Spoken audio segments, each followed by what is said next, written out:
Una serie de recetas que va al final, pero para que ustedes tengan una idea, para que, más que todo, voy a repasarlo rápidamente, para que ustedes tengan una idea, que cuando lo revisen, por lo menos se acuerden de algo de los argumentos, ¿no?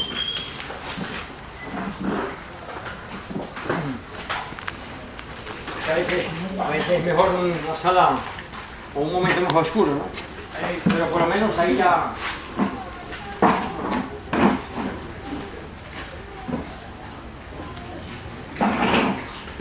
nos da la lesión que todo se mueve, ¿no? Está como la vida, continuo movimiento. Siempre, por eso.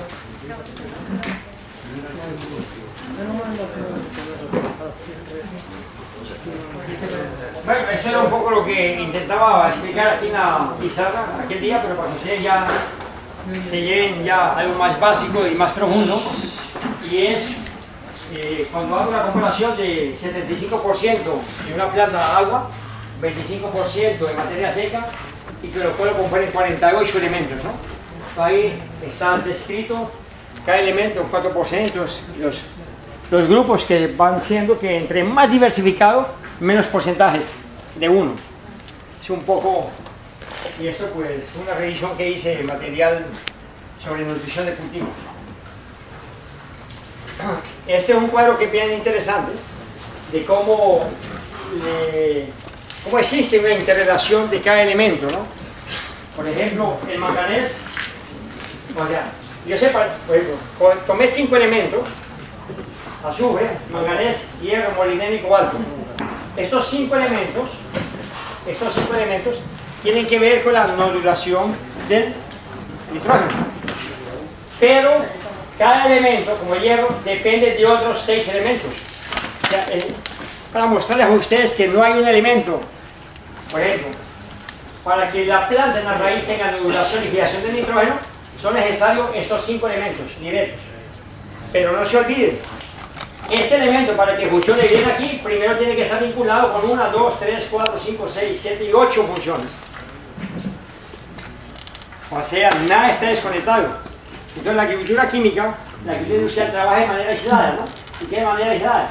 Dice que es básico para la nodulación y fijación de nitrógeno, es básico estos 5 elementos. Pero no te olvides, estos 5 elementos están vinculados con otras funciones. Entonces, esto es de nunca acabar, un efecto dominó. Bueno, ahí tomé pues el azufre, lo que tiene que ver con esos elementos. Entonces, el azufre tiene que ver con estos elementos. Mire que bien interesante. Esto tiene que ver con esto. Pero el azufre tiene que estar en coordinación con estos elementos. Pero estos elementos son responsables por 28 funciones. Entonces, eso se vuelve... Es para que ustedes tengan un poquito la idea de la complejidad que hay esto. Esto en nutrición se llama compondus. El compondus es cómo va todo siendo dinámico. Y aquí están las funciones de esos 5 elementos que yo he seleccionado para que ustedes vean que cada elemento tiene más de una función y esa función está aplicada. No, eso es una estrella. Y si usted trata de hacer eso, termina estrellando. Este fue uno de los principales trabajos, la hija de Nacho Simón, un compañero nuestro que trabajó en México con él, y fue una pelea que dimos, pero muy fuerte dentro de la universidad, y es la comparación de la nutrición del aguacate con harina de rocas y sin harina de rocas. Bueno, finalmente pues ella terminó haciendo la tesis, ganamos la pelea y se hizo eso. ¿Y por qué ganamos las peleas? Porque fue muy innovador la investigación. Y por eso, revisión biográfica, un mundo de cosas, y ganamos la pelea. ¿Y a dónde la pelea? Yo parto del principio. Entonces estoy trabajando en la zona aguacatera y hay 125.000 hectáreas de aguacate, se produce 1,5 millones de toneladas de aguacate. Es una zona representativa, su papá trabaja con todo esto, entonces vamos a trabajar con eso. Y es muy común un disparo de agrónomos queriendo saber sobre nutrición y todo. Entonces yo parto de un principio, una premisa que fue muy sencilla. ¿Y cuál fue la premisa? ¿Cuál es la parte que pesa más del fruto del aguacate en términos de materia seca? Es la semilla. Entonces comienzo a averiguar, ¿has analizado una semilla? ¿Has analizado una semilla? Y parte de un principio. la naturaleza, ¿a dónde concentra la diversificación de la información de la próxima generación? Pues en la semilla. Entonces yo tengo que nutrir la generación a partir de la información de la semilla, en la vida. Y entonces me prendo de eso para decir que es necesario conocer qué tiene la semilla, porque la semilla va a ser el futuro. Y si es el futuro, yo tengo que saber qué es una semilla, y coincide que en el aguacate es la materia seca que tiene más minerales, es la materia seca de la semilla. Y comienzo a la pelea con nada por ahí todo, y sobre eso no había nada, en la profundidad de eso. Yo venía de un evento con la gente de Canadá, en la cual se había hecho un análisis de la semilla orgánica de manzanas orgánicas para tratamiento de cáncer por elementos borio y selenio. La semilla orgánica de manzana es básica, consumirla y masticarla bien para, se hace un trabajo con cáncer cerebral. Entonces, yo he estado ya en 2 eventos internacionales de producción de manzana orgánica. La manzana orgánica, la semilla es la única que tiene vínculos entre boro y selenio para cáncer cerebral, y es un trabajo hecho por neurólogos en Canadá. Y ellos me vincularon a toda la propuesta de estos eventos, y yo trabajo en esa parte de semillas, en la parte con cáncer, que ellos vienen haciendo el trabajo. Entonces es una alianza entre médicos y yo que trabajo en la defensa de la agricultura orgánica, y se confirma que en la agricultura orgánica el elemento boro, el elemento selenio aparecen más en la semilla de manzanas orgánicas. Entonces es un trabajo que viene haciendo, ya se está en el 4º Congreso Mundial de Producción de Manzana Orgánica en interés por la semilla para cáncer cerebral, tratamiento en Canadá. Y ahí entonces yo compro la pelea con la cuestión con Nacho y su hija, que va a ser de agrónoma, y ahí comenzamos. Entonces mandamos a analizar semillas, y ahí vienen las grandes sorpresas. Hay elementos que están en la semilla y que no están en el resto del aguacate. Ahí vienen pues las sorpresas. Elementos que no están en el suelo, elementos que no están en el tallo, elementos que no están en la hoja, elementos que no están en el aguacate, y hay elementos que solamente aparecen en la semilla. Y la pregunta es, ¿cómo llegaron ahí? Entonces ahí los tenemos. Y entonces, como el fruto es el que trabaja el consumidor, y con eso es en función que hacen nutrición en México, entonces nos dedicamos a analizar pulpa, que es lo que nosotros comemos, y también la nutrición de la semilla. Y ahí inmediatamente pues se hizo eso, esos son los trabajos. Entonces ahí, entre los elementos, nosotros nos interesaban los elementos presentes en la semilla, análisis de la pulpa y semilla del fruto del aguacate. Ahí están los elementos que solo se encuentran en la semilla y que no se encuentran en ninguna otra parte del árbol, ni del fruto, ni en nada. Entonces ahora hay que comenzar a estudiar esto, qué tiene que ver esto con salud. Y eso es fantástico cuando tú te metes en esta ruta, comienzas a navegar por otro lado, comienzas a vincular esto con nutrición. Son ejemplos pues, básicos, después elementos que se encuentran predominando en la semilla por encima de la pulpa. Y después, el único trabajo que encontramos referencia que intentaba hacer esto era un trabajo de ingenieros agrónomos vinculados a la industria para vender justamente el paquete de la agricultura química. Ellos solamente encontraron lo que necesitaban vender, que es el paquete de los elementos de la agricultura química. Y bueno, ahí está lo que yo les comentaba un poco, es la diarrea química. Yo tengo 4 elementos básicos que se utilizan en la agricultura, que es nitrógeno, fósforo, potasio y calcio. Entonces cuando yo tengo un nitrógeno y lo aplico en el suelo, ese nitrógeno tiene un impacto de solubilidad sobre los demás elementos que están en el suelo. Es un elemento altamente soluble, es una sal. Al ser una sal, incrementa el consumo del agua entre un 20 y un 30% en cualquier cultivo. Los fertilizantes químicos, por ejemplo, en soya, aumentan en un 30% el consumo más de agua. Entonces, ¿qué cuesta más incrementar 30% de agua más en un cultivo? Pues es equipos de riego, es electricidad, es trabajo y todo. Y así sucesivamente. Nitrógeno. El nitrógeno lixiviato, fósforo, potasio, calcio, magnesio, hierro, zinc, manganés, cobre. No hay problema, yo te lo vendo ahora. Así es con el fósforo. El fósforo tiene una interferencia en un bloqueo directamente en el hierro, zinc, cobre. El potasio, el calcio, magnesio, hierro, zinc, manganeso, cobre, níquel, boro y molibdeno, y después el calcio actúa encima, manganeso, boro, hierro, cobre, magnesio, tiene un bloqueo encima del nitrógeno y del potasio. Esto pues ya es puras observaciones. En las observaciones que uno hace en el campo en función de la deficiencia de cada cultivo. Eso es pues para que ustedes tengan esto. ¿Cómo repercute un elemento en otro? Entonces esto es un ejercicio que he hecho.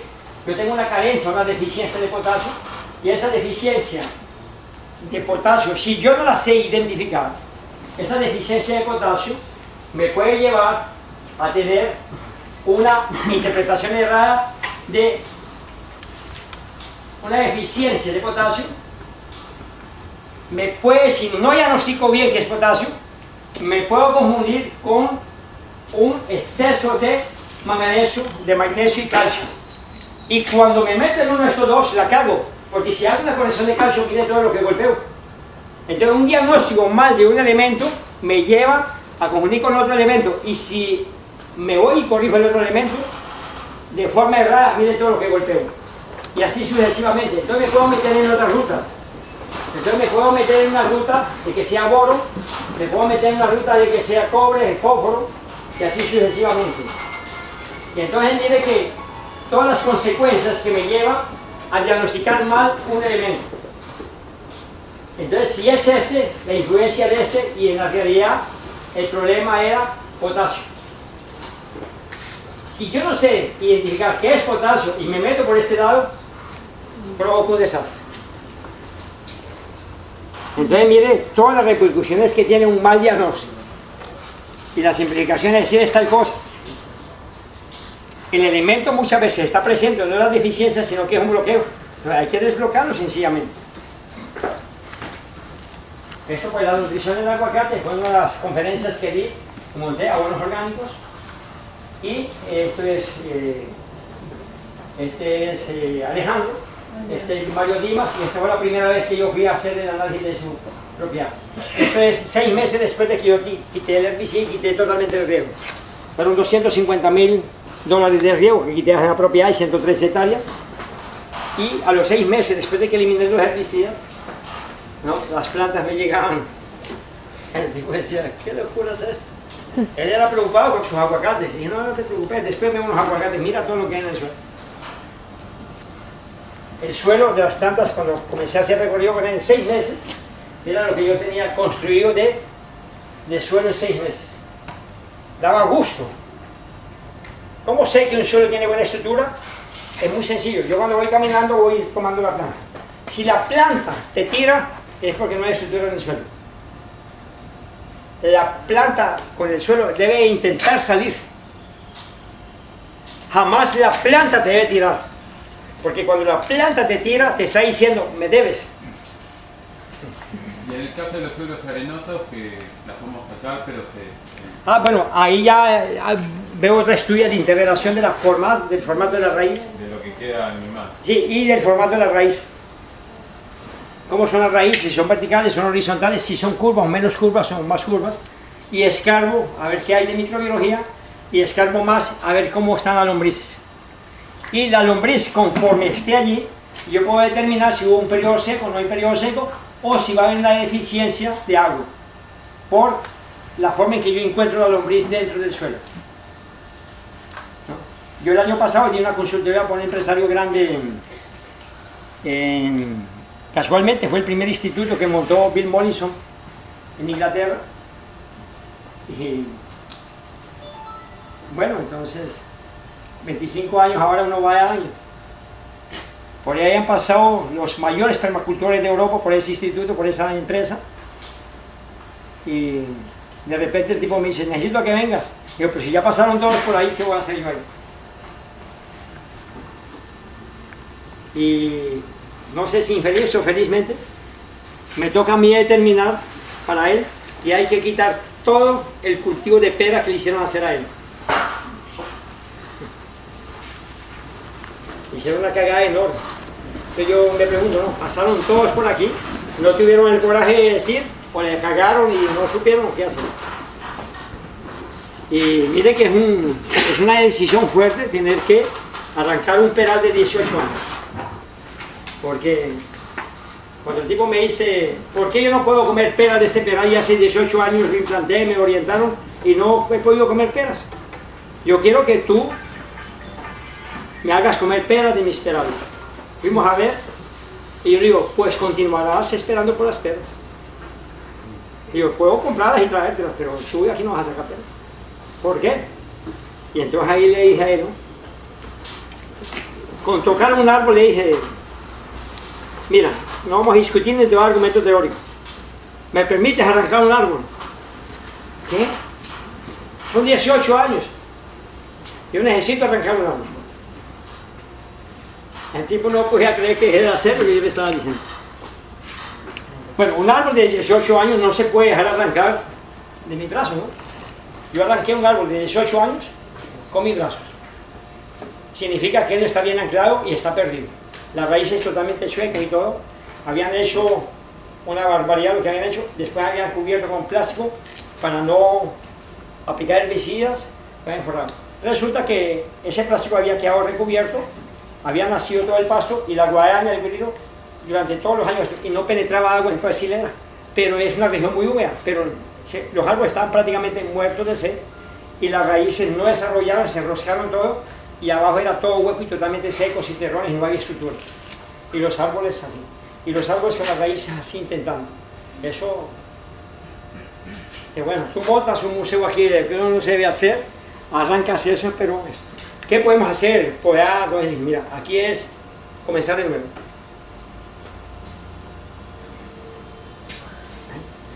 Entonces cuando digo, ¿puedo arrancar el segundo árbol? Él grababa así, digo muy seco, porque estaba moviéndole las tripas, ¿no?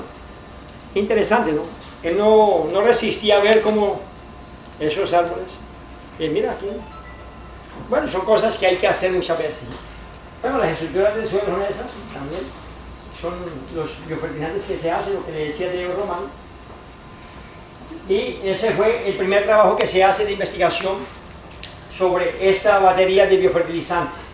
Esta batería fue la primera batería de análisis de biología molecular en biofertilizantes con todos los minerales, donde comprobamos, y ahí viene la palabra mágica, científicamente, que los biofertilizantes funcionan.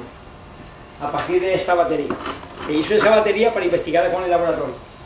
Se hace el trabajo en los fermentos, voy a pasar esto rápido. Y esta es un poco la conferencia de ellos. ¿Por qué? Porque este biólogo molecular, que había sido alumno nuestro, él es contratado con esta empresa, hace maestría, hace doctorado, monta un laboratorio y todo, y a él le pagan por todos los medios para que él le dé seguimiento durante 15 años al trabajo de Sebastián Emilio en América Latina.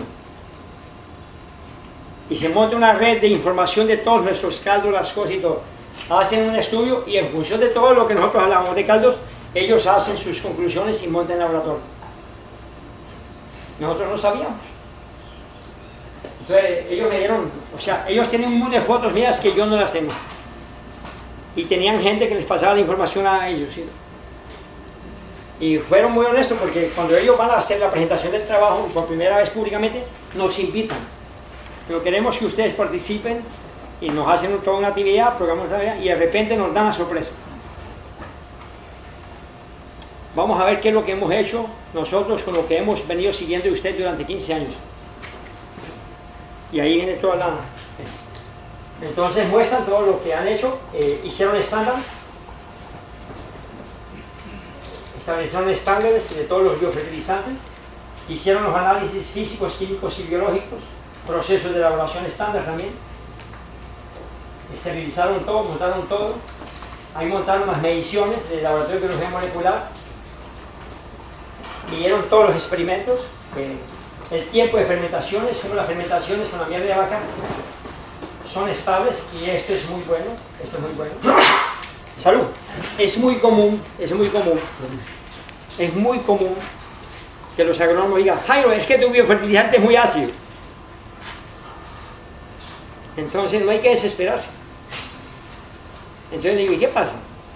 No, es que es muy ácido. Sí, yo sé que es ácido, ¿qué pasa?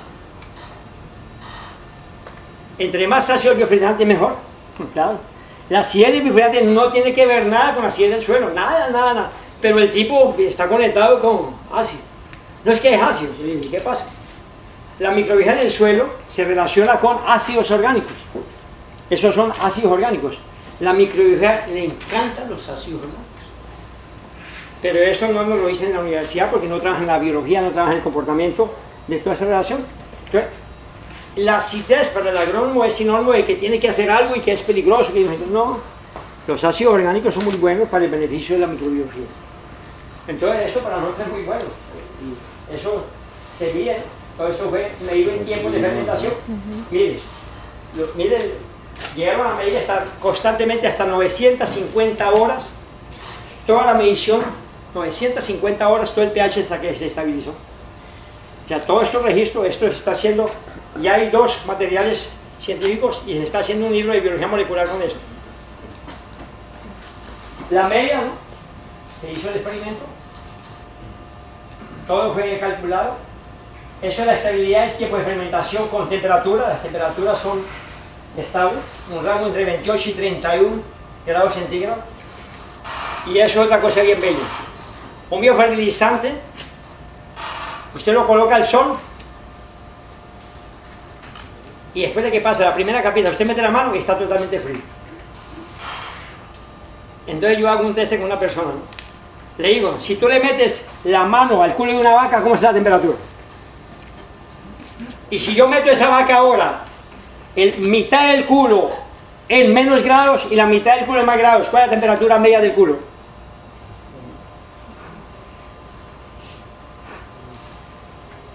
¿Ah? Porque la gente también comienza a hablar eso. Los biofertilizantes son muy estables. El metabolismo de biofertilizante es muy estable, el cambio de temperatura. Y la gente cree que es un organismo vivo. Se autorregula. Un biofertilizante tiene autorregulación de temperatura. ¿Ah? Interesante. Se comporta como una vaca. 38 grados, máximo 39. Y eso es. Estos fueron los análisis de rastreo. ¿Qué significa eso? Se analizó toda la microbiología que participó desde el inicio hasta el final. No hubo ningún patógeno desarrollado. Y se analizó lo que había en benéfico. Aquí está la tabla. Estas fueron las empresas que participaron y son las empresas, 3 empresas privadas con una empresa grande. Esa empresa que se llama Corbana, se llama Corporación Bananera Nacional de Costa Rica, la cual posee 23.000 hectáreas. Entonces estamos jugando con un experimento de 23.000 hectáreas. ¿Tenían la foto de la PCR, dos años? Eso es. Entonces es una propiedad de 23.000 hectáreas. Y bueno, no sé si son representativas 23.000 hectáreas, ¿no? Y son las otras fincas de productores y son las fincas que eran del finado romano. Una se llama La Rebusca, Pénjamo y Catira. Ahí todo lo que se hizo. Y lo interesante es cómo cuando yo coloco a hacer biofertilizantes, el fermentado de fósforo, cómo no había fósforo y comienzan a aparecer 3.644 partes de fósforo. El potasio, miren el potasio que aparece fermentado. Cuando fermento un poquito de potasio, miren dónde se va. Se va a 26.534 partes por millón de potasio en un biofertilizante, una bomba. Y así sucesivamente, calcio, magnesio. Eso en las relaciones que nosotros tenemos. ¿Esos elementos qué significan? Son elementos disponibles inmediatamente para la planta de forma clatizada. Entonces significa que yo saco un poquito de eso y lo disuelvo, es una bomba de potasio, fósforo y todo. Y se hicieron todos los elementos que nosotros íbamos divulgando en América Central sobre la nutrición con nuestros cálculos. Entonces decía, vamos a disolver hierro, 300 gramos de hierro por un tambo de tal y tal. Entonces ellos copiaron todas esas recomendaciones que nosotros dábamos, ellos las colocan a fermentar y se encuentra esta sorpresa. Todos esos minerales quedan totalmente disponibles para los cultivos. Ahí se hace, entonces cobre, se hace con el zinc. Miren lo que aparece de zinc, 22.799 partes por millón en orden la concentración de zinc. No es una bomba de zinc. Entonces, lo que significa que ese tambito, cuando se fermenta, produce una bomba de disponibilidad de nutrición. Se hacen todos los elementos, manganeso, se hace boro, se hace silicio. Ahí se hace la media estadística, la curva de varianza, que es más estadística, y estos números no son significativos, lo que significa que eso. Ahí también curva de varianza de cada elemento, estabilidad del mismo producto. Eso ya es del análisis estadístico que hacen los gestos. Esto es una cosa bien importante en este trabajo de nutrición. ¿Esto qué significa? Esto significa, es el árbol de recorrido de dominio. ¿Qué significa eso? Más una vez que ha demostrado que no me adelanta yo traer microorganismos de la industria. Ellos no tienen el clima de aquí, se van a morir de calor aquí. Esto lo muestra que los microorganismos tienen una distancia ecológica. Por eso la industria te lo vende de nuevo. Por eso no hay que creer en control natural o biología natural, no. Es un insumo, tienes que volverlo a comprar. Él va a provocar un impacto y se va. Muere, no sobrevive. Y esto es lo que se hace, esto se llama dendrograma. Esto ya pues en biología se estudia mucho, en microbiología, y eso pues quien estudia microbiología ve que la microbiología se destaca de acuerdo a las condiciones de cada lugar, y que microbiología de aquí no de nada sirve doña Amalia llevarse los microorganismos de aquí para otro lugar. No, eso van a ser extraños. Por eso la importancia de cada uno trabajar con microbiología a partir de su suelo local. ¿No? O sea, no ya en microorganismos. La naturaleza no está para estar para allá y para acá. Cada lugar tiene sus aportes. Y eso pues fue lo que se hizo. La colonización, colonizaron el suelo se esterilizó el suelo, se sometió el suelo a esterilización para no hacer trampa, y se mostró entonces cómo el suelo inmediatamente conquistado con los biopreparados que nosotros hicimos. Ustedes se están llevando, en la primera presentación había 3 biopreparados y uno que se llamaba pitch. Esos 3 preparados fueron ajustados y yo los ajusté de acuerdo a estos impactos. O sea, digamos que las recetas que ustedes están llevando es receta estándar de nutrición universal. Esa receta funciona. Esa receta yo la monté en función de biología molecular y real. O sea, esa es, digamos, pues que esos 3 biopreparados van a tener buena respuesta con ustedes. Está calculado en función de las necesidades de todos los cultivos de manera fisiológica. Ahí se hizo, se determina por genética, ¿no? Cómo se destaca en cada, esto ya es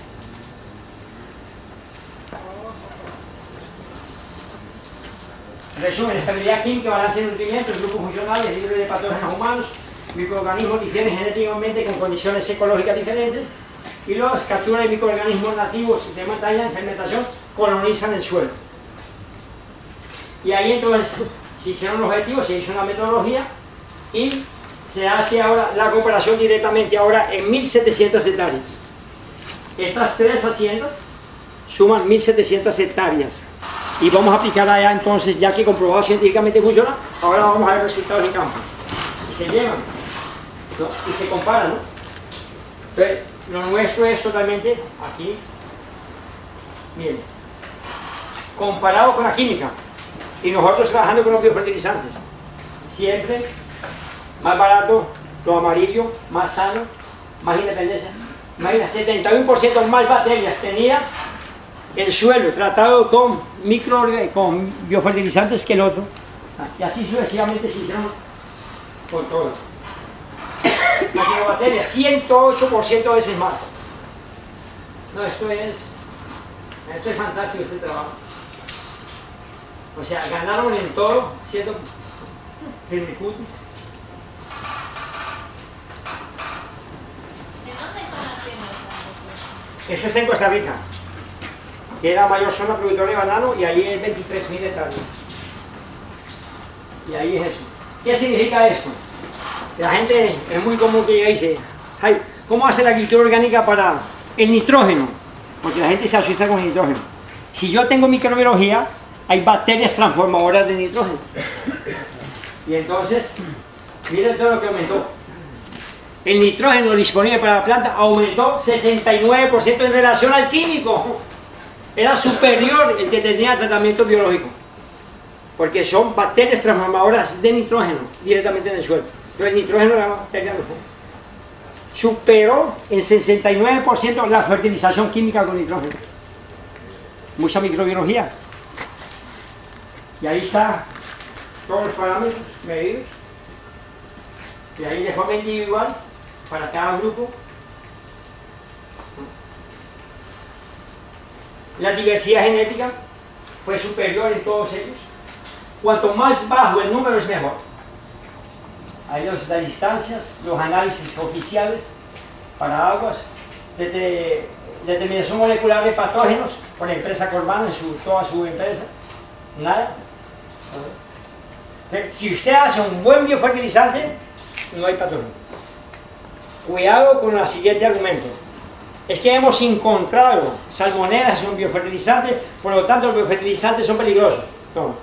Lo que es peligroso es hacer mal hecho un biofertilizante.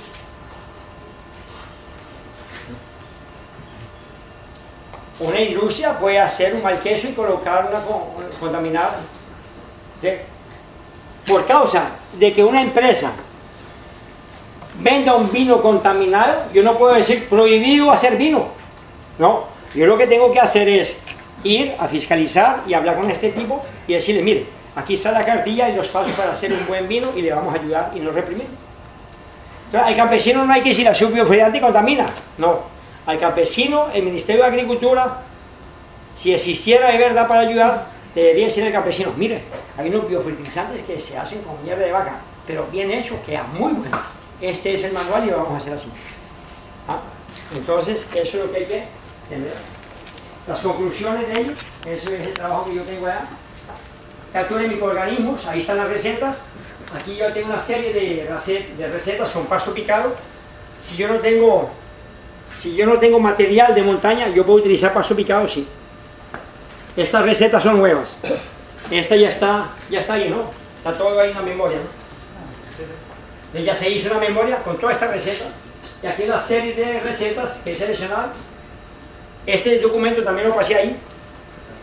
Este personaje, Krasniqov, fue el que dio la fundamentación sobre toda la biología del suelo y principalmente en la formación de humus. Hay un grupo argentino, yo no sé qué resultó con ese grupo, pero ese grupo hizo una parte de la traducción de ese material, otro está en inglés. Yo no sé si finalmente terminaron de hacer ese trabajo. Yo perdí el rastro de esto, yo tengo todo el documento y ese documento lo he recuperado y está en la memoria para ustedes. Es el trabajo de este señor que los norteamericanos lo han tomado. Aquí entonces toda la actividad microbiológica. Esto fue en Canarias, en una actividad que fuimos para Canarias, y allá yo me reía porque es Nacho. Esto era 1997 y nos invitaron para ver una demostración.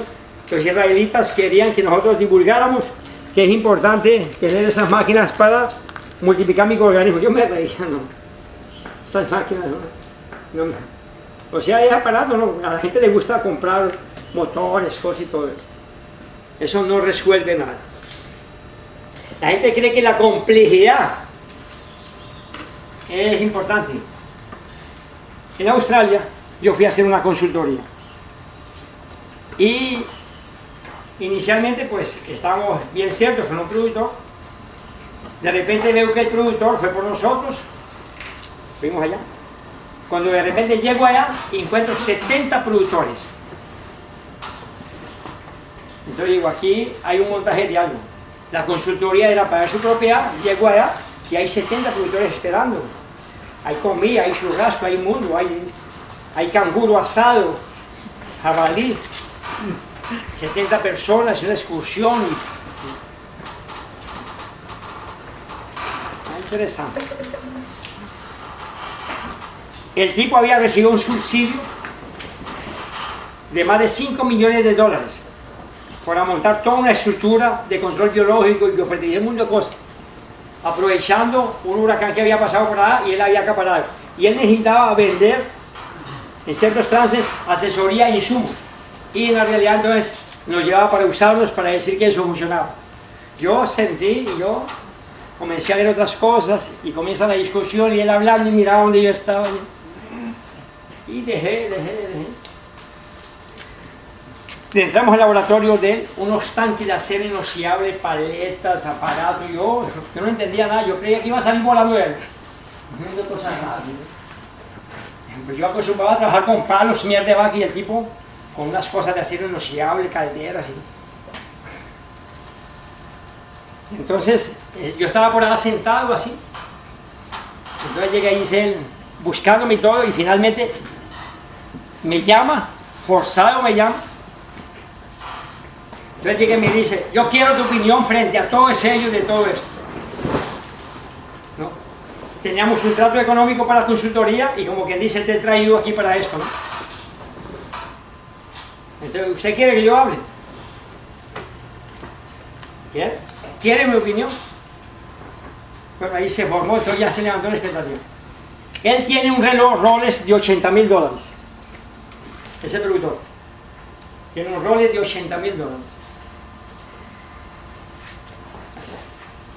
Entonces yo le digo, Peter, ¿qué horas tiene usted? Él me da la hora, 4:30 de la tarde. ¿Cuánto costó tu reloj? $80.000. Mira, qué coincidencia. Son las 4:30 de la tarde también. Mi reloj costó $12 en Quito. Esa es mi opinión sobre tu aparato. Para tú lograr la hora, necesitas invertir $80.000. Yo logro las 2 horas con $12.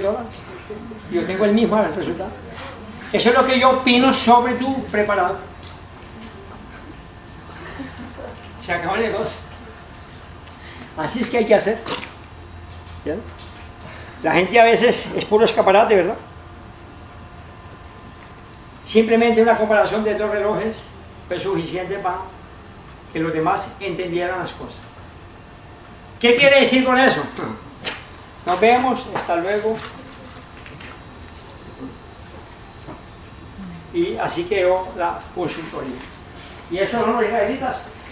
Esto es importante que ustedes tengan a mano la comparación biológica y la comparación de agricultura convencional en los mercados orgánicos. En los mercados orgánicos hay que tener comparaciones. Este es la nutrición biológica orgánica y esta es la nutriciones. Compararlo, un bife chorizo orgánico con un bife chorizo no orgánico. Densidad de la carne. Aumenta la densidad. Con la agricultura orgánica, minerales y diversidad de pasturas, aumenta la densidad. 1 kilo de carne fresca de ganadería química y 1 kilo de carne en ganadería orgánica. Péselo. Haga densidad y haga batería seca y verá. Haga hierro, haga análisis. Que usted dice, yo vendo más que carne. ¿Ah? Entonces yo tengo una carne de mejor calidad, más densa, más compactada, más fibra, más esto. Es eso, hay que estar informado. Esas son experiencias con alimentaciones sin conejos. Esto es una cosa que no sé si está ya aquí en Argentina, pero son nuevos parámetros. Esto es medición de azúcares y densidad en frutos. Actualmente te van a comprar alimento por densidad, menos humedad, más denso y más azúcares. ¿Sabían de eso?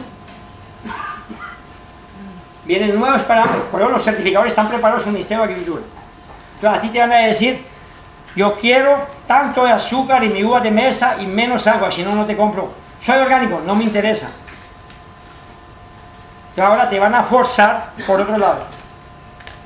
Entonces, tú eres orgánica, tienes 18% de humedad, no me interesa. Tú eres orgánica, tienes 16% de humedad, sí me interesa. Te voy a comprar lo tuyo, porque estoy comprando menos 2% de humedad. Entonces, ¿qué hace ella? ¿Cómo hiciste? Entonces, yo tengo también un producto de buena calidad para llegar a 16. ¿Quiere? Los pongo a pelear y usted quiere vender también para mí. Entonces, yo tengo con un producto que le traigo a 16. A ella le va a dar cero, ¿verdad? Mire, tengo arreglo con ella. Si me vende más barato, ahora bajo el precio de ella. ¿Vieron cómo juega con la gente? Así, te van a trabajar con la calidad. No, aquel es de mejor calidad.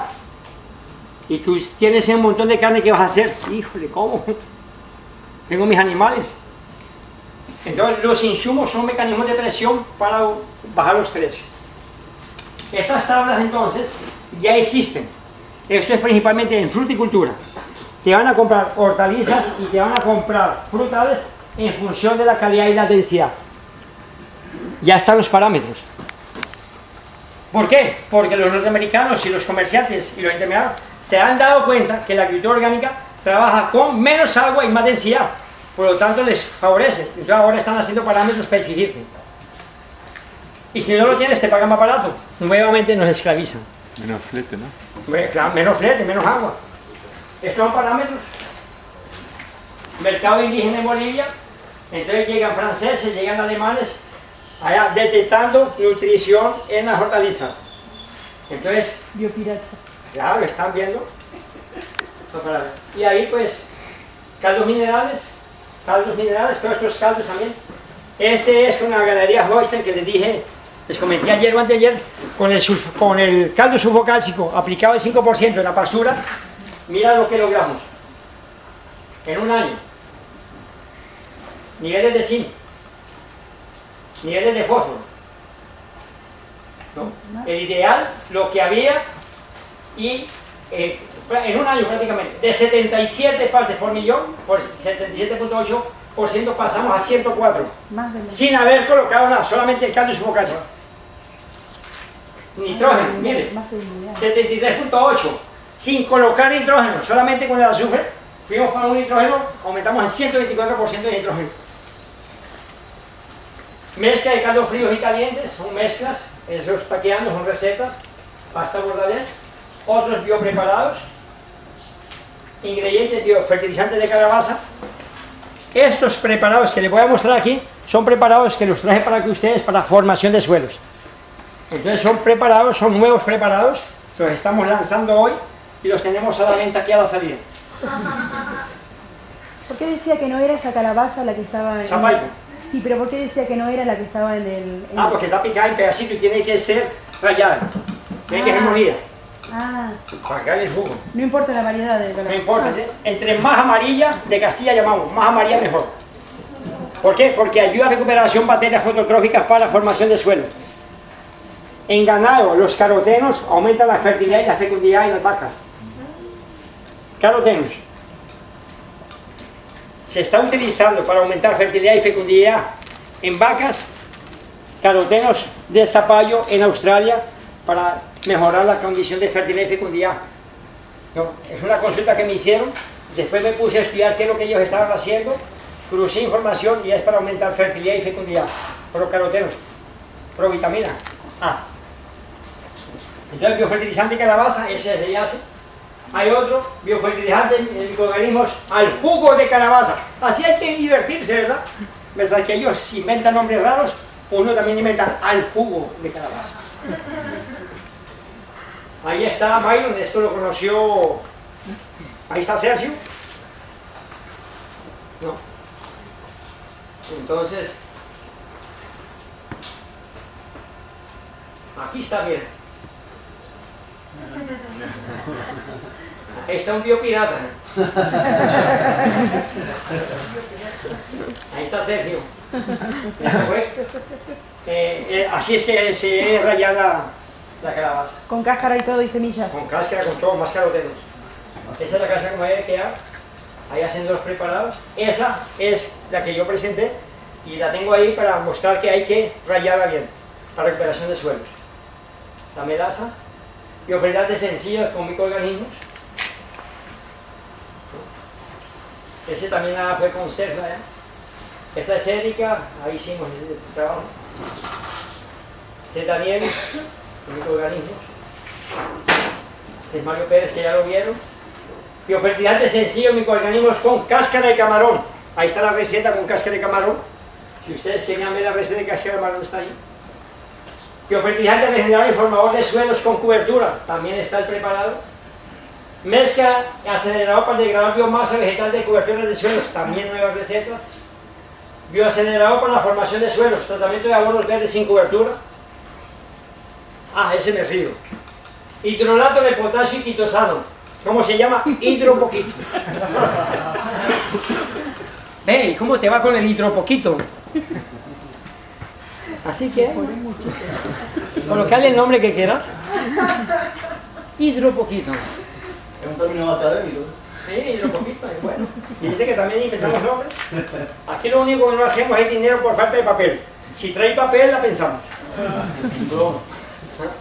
Hidrolato de fósforo y potasio. Hidropecas. Ven, ¿qué está usando? Yo estoy usando hidropeca. ¿Hidropeca? Sí.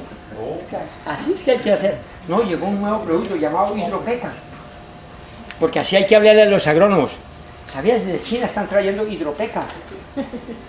Usted no le diga que tiene miel de vaca, no. Es hidropeca. Caldo mineral rehabilitador. Mezcla para empanizar semillas de grano de maíz. La mezclas en función. ¿Y a dónde saco bola, zinc y cobre? Hice el cálculo y una revisión sobre los elementos deficientes del maíz en América Latina. Entonces hice una revisión de toda la nutrición que se recomienda para maíz en América Latina y voy sacando y hago un preparado para eso. Mezcla para empanizar semillas de leguminosas en ganadería.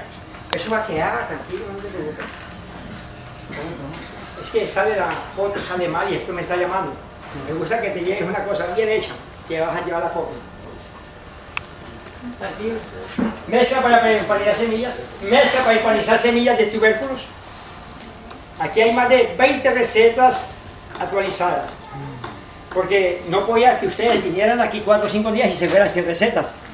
Ustedes vinieron por las recetas. Como se comportaron bien en los correazos, ahora les estamos dando un dulcecito. ¿No? La gente es así, no es como mi abuelo, me castigaba y siempre que mi abuelo me castigaba, abuelo hijo de puta. Al ratico, abuelito, abuelito, porque me daba dulcecitos. Así es. ¿No? El abuelito te daba el correazo, pero al mismo tiempo te daba el dulcecito. Entonces bocashi encerrado, ese es bocashi encerrado. ¿Qué es bocashi encerrado? Para eso hay que tener paciencia, hay que hacer un bocashi. Si tú lo encierras por 3 meses, 4 meses, hasta por 5 años, te sirve como semilla rehabilitadora biológica de cualquier suelo. Entonces es un poco, voy a pasar rápidamente, ya muchos conocen la pachita, muchos lo han visto en internet y todo, y la primera parte pues la tengo ahí, es muy extensa y todo, pero sí voy a pasar rápidamente un poquito como está ahora, pachita.